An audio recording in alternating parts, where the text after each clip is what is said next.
it is said that at one time, the surfaces of the Great Pyramid were covered with smooth, polished stone with a mirror-like finish. Have you discovered the quarry, which was the source of the stone, and what happened to the stones? Also, what is the relationship between the capstone mentioned in the Bible and the capstone of the Great Pyramid?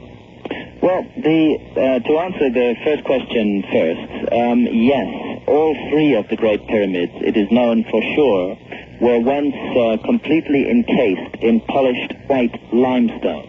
And from the very few surviving casing blocks, we are able to say a number of things about this limestone casing. Firstly, it was an extraordinary technological feat. There were 22 acres of limestone facing stones on the sides of the Great Pyramid. Secondly, these stones had an average weight of 16 tons each.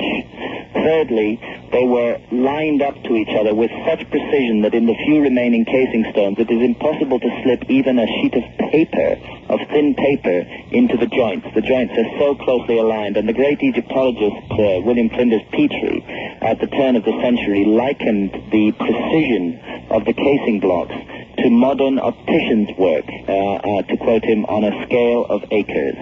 They were a remarkable technological feat. Now, we know that they covered the entire pyramids from earlier travelers' tales. Many of the Arab commentators wrote about how the pyramids shone brilliantly in the sun with this polished white casing.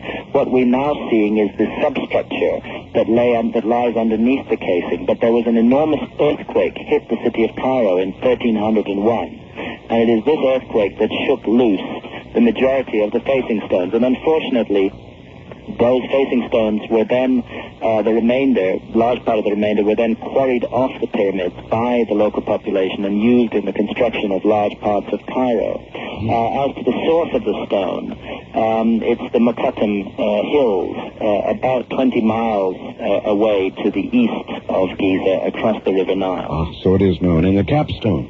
The missing capstone of the Great Pyramid is an extremely interesting matter. We cannot be certain that it was ever in place. It is possible that the Great Pyramid never did have a capstone. I personally think it probably did have a capstone, but since it has been missing since recorded history began, we cannot be absolutely certain of this. I've climbed the Great Pyramid 3 times, and the top of the Great Pyramid today forms a perfect square, roughly 20 feet along each side. With half an additional course of masonry. What's happened is that masonry has been knocked off the top and rolled down over the centuries. There is enormous significance in Egyptian tradition attached to the Pyramidion, the capstone, the top of the pyramid. It was called, as I said earlier, the Benben. It was the ultimate symbol of the immortality of the soul.